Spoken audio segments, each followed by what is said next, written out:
അല്ലാഹു അല്ലാഹു അല്ലാഹു നഹ്മദുഹു വ നുസല്ലി അലാ റസൂലിഹിൽ കരീം. അമ്മാ ബഅദ്.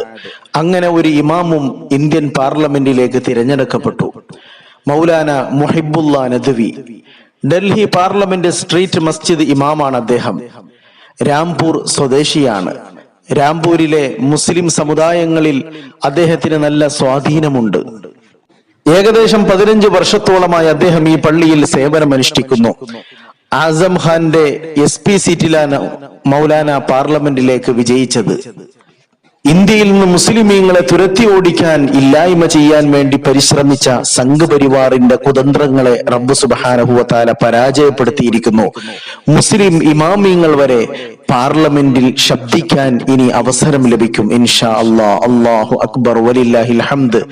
മോദിയുടെ ഫിർഔനിസം തകരാനുള്ളതാണ്. അതിന്റെ തകർച്ചയാണ് നാം കണ്ടുകൊണ്ടിരിക്കുന്നത്. അല്ലാഹു നമ്മുടെ രാജ്യത്തെ രക്ഷിക്കുമാറാകട്ടെ.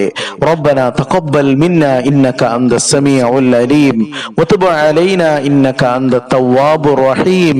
ആമീൻ ബിറഹ്മതിക യാ അർഹമർ റഹീം. സല്ലല്ലാഹു അലാ മുഹമ്മദ്.